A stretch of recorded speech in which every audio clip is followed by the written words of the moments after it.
Lección número 10. La superioridad del sacrificio de Cristo. Lectura adicional, en su templo. Libro, El deseado de todas las gentes, páginas 130 a 138.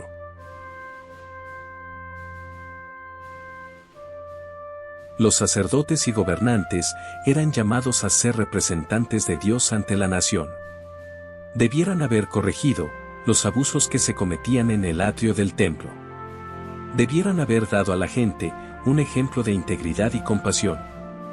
En vez de buscar sus propias ganancias, debieran haber considerado la situación y las necesidades de los adoradores, y debieran haber estado dispuestos a ayudar a aquellos que no podían comprar los sacrificios requeridos. Pero no obraban así. La avaricia había endurecido sus corazones. Acudían a esta fiesta los que sufrían, los que se hallaban en necesidad y angustia. Estaban allí los ciegos, los cojos, los sordos. Algunos eran traídos sobre camillas.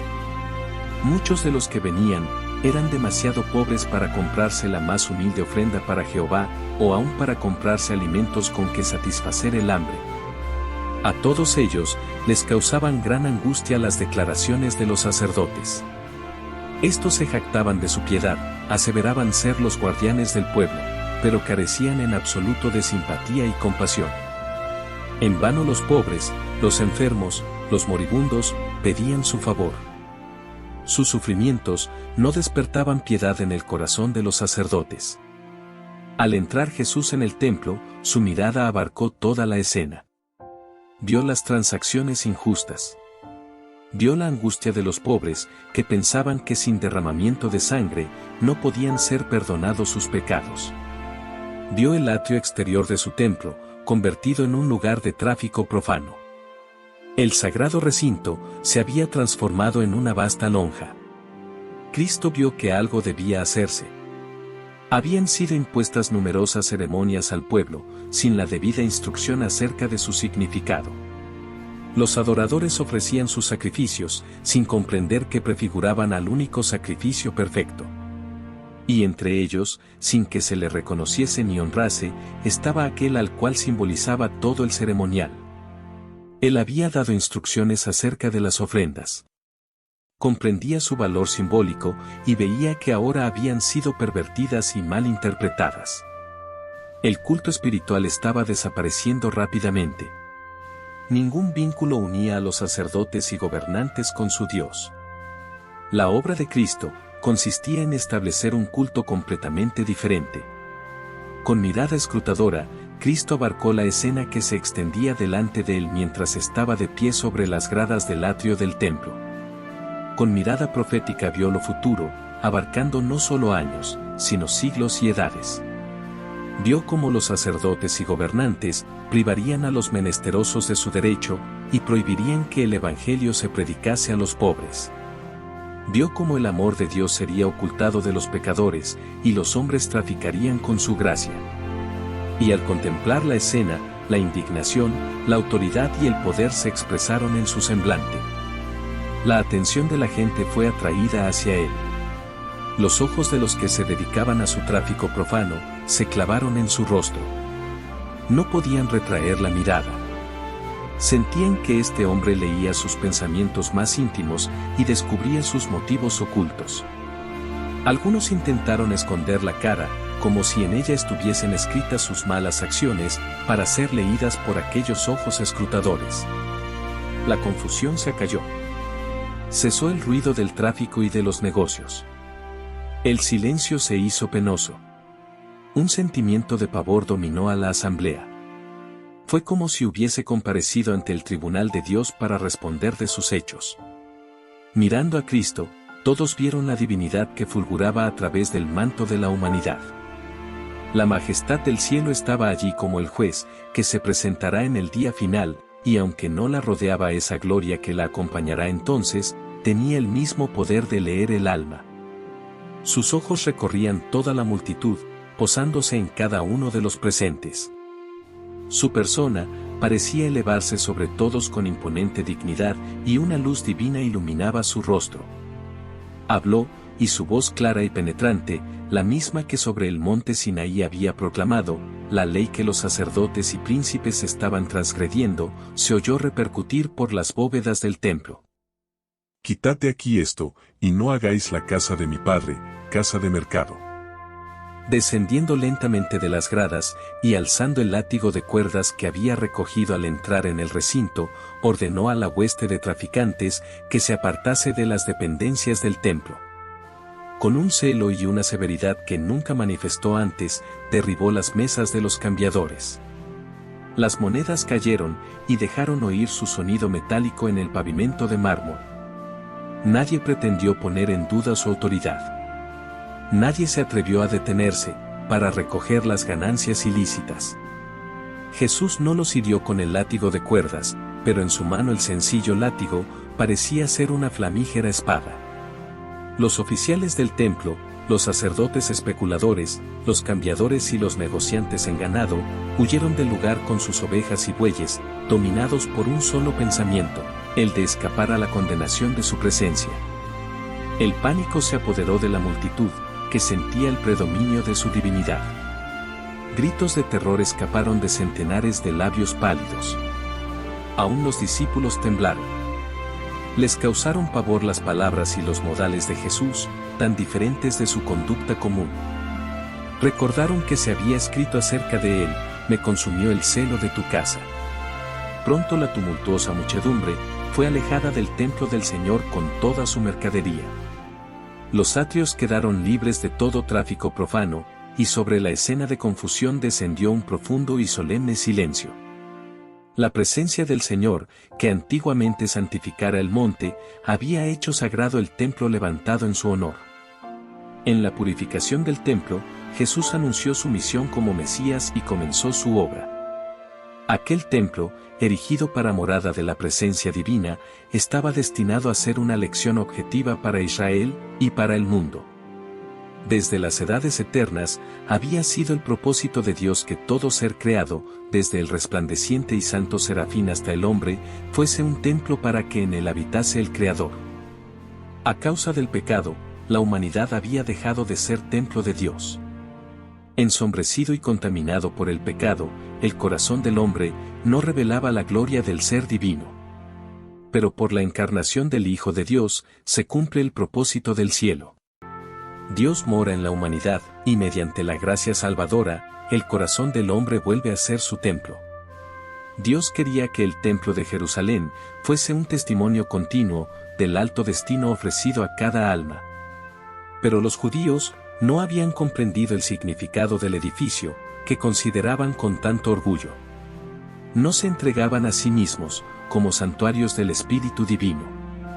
Los atrios del templo de Jerusalén, llenos del tumulto de un tráfico profano, representaban con demasiada exactitud el templo del corazón, contaminado por la presencia de las pasiones sensuales y de los pensamientos profanos. Al limpiar el templo de los compradores y vendedores mundanales, Jesús anunció su misión de limpiar el corazón de la contaminación del pecado, de los deseos terrenales, de las concupiscencias egoístas, de los malos hábitos, que corrompen el alma. Vendrá a su templo el Señor, a quien vosotros buscáis, y el ángel del pacto, a quien deseáis vosotros. He aquí viene, ha dicho Jehová de los ejércitos. ¿Y quién podrá sufrir el tiempo de su venida, o quién podrá estar cuando Él se mostrará? Porque Él es como fuego purificador, y como jabón de lavadores. Y sentarse para afinar y limpiar la plata, porque limpiará los hijos de Leví, los afinará como a oro y como a plata. ¿No sabéis que sois templo de Dios, y que el Espíritu de Dios mora en vosotros? Si alguno violare el templo de Dios, Dios destruirá al tal, porque el templo de Dios, el cual sois vosotros, santo es. Ningún hombre puede de por sí echar las malas huestes que se han posesionado del corazón.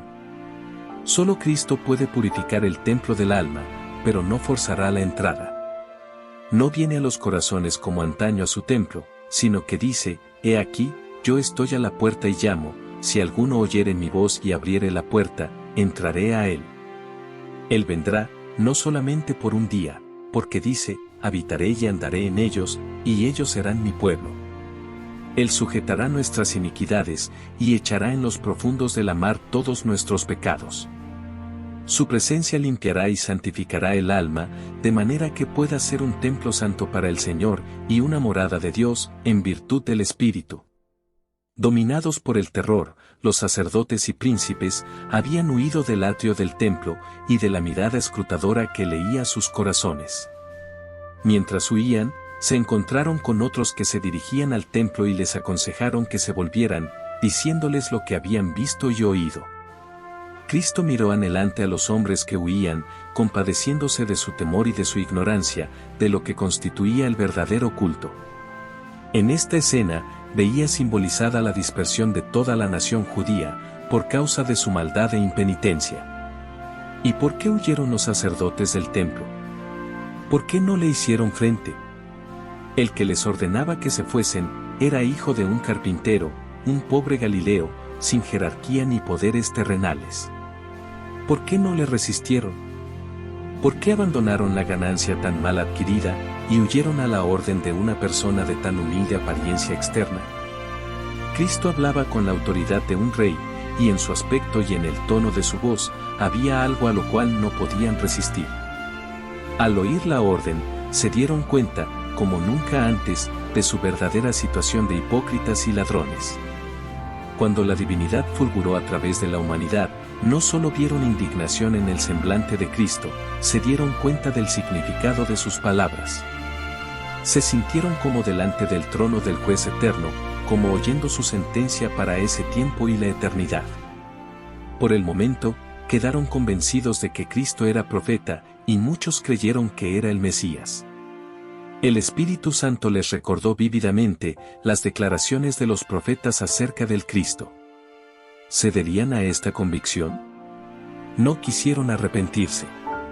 Sabían que se había despertado la simpatía de Cristo hacia los pobres. Sabían que ellos habían sido culpables de extorsión en su trato con la gente. Por cuanto Cristo discernía sus pensamientos, le odiaban. Su reprensión en público humillaba su orgullo y sentían celos de su creciente influencia con la gente. Resolvieron desafiarle acerca del poder por el cual los había echado y acerca de quien le había dado esta autoridad. Pensativos, pero con odio en el corazón, volvieron lentamente al templo. Pero, ¿qué cambio se había verificado durante su ausencia? Cuando ellos huyeron, los pobres quedaron atrás, y estos estaban ahora mirando a Jesús, cuyo rostro expresaba su amor y simpatía. Con lágrimas en los ojos, decía a los temblorosos que le rodeaban: «No temáis, yo os libraré, y vosotros me glorificaréis. Por esta causa he venido al mundo». La gente se agolpaba en la presencia de Cristo, con súplicas urgentes y lastimeras, diciendo: «Maestro, bendíceme». Su oído atendía cada clamor. Con una compasión que superaba a la de una madre, se inclinaba sobre los pequeñuelos que sufrían. Todos recibían atención. Cada uno quedaba sano de cualquier enfermedad que tuviera. Los mudos abrían sus labios en alabanzas, los ciegos contemplaban el rostro de su sanador. El corazón de los dolientes era alegrado. Mientras los sacerdotes y oficiales del templo presenciaban esta obra, qué revelación fueron para ellos los sonidos que llegaban a sus oídos. Los concurrentes relataban la historia del dolor que habían sufrido, de sus esperanzas frustradas, de los días penosos, y de las noches de insomnio, y de cómo, cuando parecía haberse apagado la última chispa de esperanza, Cristo los había sanado. La carga era muy pesada, decía uno, pero he encontrado un ayudador. Es el Cristo de Dios, y dedicaré mi vida a su servicio. Había padres que decían a sus hijos: Él salvó vuestra vida, alzad vuestras voces y alabadle. Las voces de niños y jóvenes, de padres y madres, de amigos y espectadores, se unían en agradecimiento y alabanza. La esperanza y la alegría llenaban los corazones, la paz embargaba los ánimos. Estaban sanos de alma y cuerpo, y volvieron a sus casas, proclamando por doquiera el amor sin par de Jesús.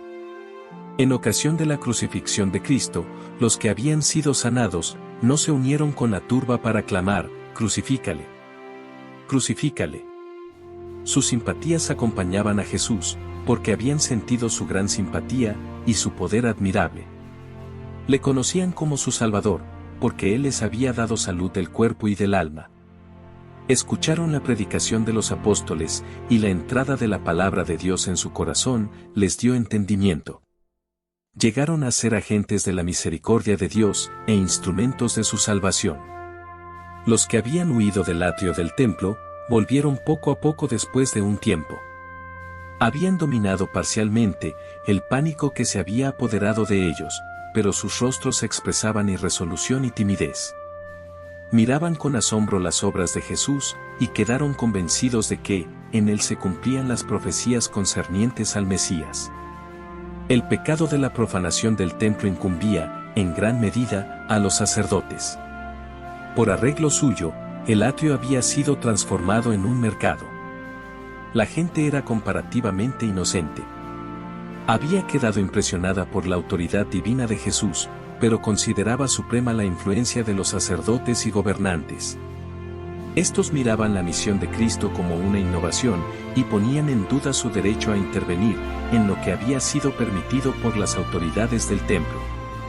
Se ofendieron porque el tráfico había sido interrumpido, y ahogaron las convicciones del Espíritu Santo.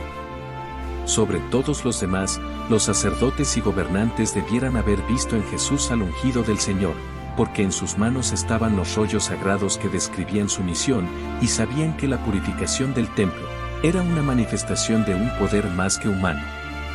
Por mucho que odiasen a Jesús, no lograban librarse del pensamiento de que podía ser un profeta enviado por Dios para restaurar la santidad del templo. Con una deferencia nacida de este temor, fueron a preguntarle: ¿qué señal nos muestras de que haces esto? Jesús les había mostrado una señal. Al hacer penetrar la luz en su corazón, y al ejecutar delante de ellos las obras que el Mesías debía efectuar, les había dado evidencia convincente de su carácter. Cuando le pidieron una señal, les contestó con una parábola, y demostró así que discernía su malicia y veía hasta dónde los conduciría. «Destruid este templo», dijo, «y en 3 días lo levantaré». El sentido de estas palabras era doble. Jesús aludía no solo a la destrucción del templo y del culto judaico, sino a su propia muerte, la destrucción del templo de su cuerpo. Los judíos ya estaban maquinando esto. Cuando los sacerdotes y gobernantes volvieron al templo, se proponían matar a Jesús y librarse del perturbador. Sin embargo, cuando desenmascaró ese designio suyo, no le comprendieron. Al interpretar sus palabras, las aplicaron solamente al templo de Jerusalén, y con indignación exclamaron: «En 46 años fue este templo edificado, ¿y tú en 3 días lo levantarás?». Les parecía que Jesús había justificado su incredulidad, y se confirmaron en su decisión de rechazarle. Cristo no quería que sus palabras fuesen entendidas por los judíos incrédulos, ni siquiera por sus discípulos en ese entonces. Sabía que serían torcidas por sus enemigos, y que las volverían contra él. En ocasión de su juicio, iban a ser presentadas como acusación, y en el Calvario les serían recordadas con escarnio. Pero el explicarlas ahora, habría dado a sus discípulos un conocimiento de sus sufrimientos, y les habría impuesto un pesar que no estaban capacitados para soportar. Una explicación habría revelado prematuramente a los judíos el resultado de su prejuicio e incredulidad. Ya habían entrado en una senda que iban a seguir constantemente hasta que le llevaran como un cordero al matadero.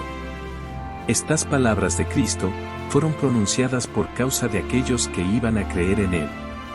Sabía que serían repetidas. Siendo pronunciadas en ocasión de la Pascua, llegarían a los oídos de millares de personas y serían llevadas a todas partes del mundo. Después que hubiese resucitado de los muertos, su significado quedaría aclarado. Para muchos, serían evidencia concluyente de su divinidad. A causa de sus tinieblas espirituales, aún los discípulos de Jesús dejaron con frecuencia de comprender sus lecciones. Pero muchas de estas lecciones les fueron aclaradas por los sucesos subsiguientes. Cuando ya no andaba con ellos, sus palabras sostenían sus corazones. Con referencia al templo de Jerusalén, las palabras del Salvador: «Destruid este templo, y en 3 días lo levantaré», tenían un significado más profundo que el percibido por los oyentes. Cristo era el fundamento y la vida del templo. Sus servicios eran típicos del sacrificio del Hijo de Dios. El sacerdocio había sido establecido para representar el carácter y la obra mediadora de Cristo. Todo el plan del culto de los sacrificios era una predicción de la muerte del Salvador para redimir al mundo. No habría eficacia en estas ofrendas cuando el gran suceso al cual señalaran durante siglos fuese consumado. Puesto que toda la economía ritual simbolizaba a Cristo, no tenía valor sin él. Cuando los judíos sellaron su decisión de rechazar a Cristo entregándole a la muerte, rechazaron todo lo que daba significado al templo y sus ceremonias.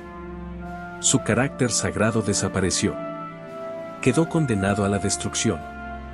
Desde ese día, los sacrificios rituales y las ceremonias relacionadas con ellos dejaron de tener significado. Como la ofrenda de Caín, no expresaban fe en el Salvador. Al dar muerte a Cristo, los judíos destruyeron virtualmente su templo. Cuando Cristo fue crucificado, el velo interior del templo se rasgó en dos de alto abajo, indicando que el gran sacrificio final había sido hecho, y que el sistema de los sacrificios rituales había terminado para siempre. En 3 días lo levantaré. A la muerte del Salvador, las potencias de las tinieblas parecieron prevalecer, y se regocijaron de su victoria. Pero del sepulcro abierto de José, Jesús salió vencedor. Despojando los principados y las potestades, sacólos a la vergüenza en público, triunfando de ellos en sí mismo. En virtud de su muerte y resurrección, pasó a ser ministro del santuario, y de aquel verdadero tabernáculo que el Señor asentó, y no hombre. Los hombres habían construido el tabernáculo, y luego el templo de los judíos, pero el santuario celestial, del cual el terrenal era una figura, no fue construido por arquitecto humano. He aquí el varón cuyo nombre es Vástago, él edificará el templo de Jehová, y él llevará gloria, y se sentará y dominará en su trono, y será sacerdote en su solio. El ceremonial de los sacrificios, que había señalado a Cristo pasó, pero los ojos de los hombres fueron dirigidos al verdadero sacrificio por los pecados del mundo. Cesó el sacerdocio terrenal, pero miramos a Jesús, mediador del nuevo pacto, y a la sangre del esparcimiento que habla mejor que la de Abel. Aún no estaba descubierto el camino para el santuario, entre tanto que el primer tabernáculo estuviese en pie. Mas estando ya presente Cristo, pontífice de los bienes que habían de venir, por el más amplio y más perfecto tabernáculo, no hecho de manos, por su propia sangre, entró una sola vez en el santuario, habiendo obtenido eterna redención. Por lo cual, puede también salvar eternamente a los que por él se allegan a Dios, viviendo siempre para interceder por ellos. Aunque el ministerio había de ser trasladado del templo terrenal al celestial, aunque el santuario y nuestro gran sumo sacerdote fuesen invisibles para los ojos humanos, los discípulos no habían de sufrir pérdida por ello. No sufrirían interrupción en su comunión, ni disminución de poder por causa de la ausencia del Salvador. Mientras Jesús ministra en el santuario celestial, es siempre por su Espíritu el ministro de la Iglesia en la tierra. Está oculto a la vista, pero se cumple la promesa que hiciera al partir: he aquí, yo estoy con vosotros todos los días, hasta el fin del mundo. Aunque delega su poder a ministros inferiores, su presencia vivificadora está todavía con su Iglesia. Por tanto, teniendo un gran pontífice, Jesús el Hijo de Dios, retengamos nuestra profesión. Porque no tenemos un pontífice que no se pueda compadecer de nuestras flaquezas, más tentado en todo según nuestra semejanza, pero sin pecado. Lleguémonos pues confiadamente al trono de la gracia, para alcanzar misericordia, y hallar gracia para el oportuno socorro. Comparte y suscríbete a mi canal. Y activa la campanita de notificaciones para recibir más lecturas.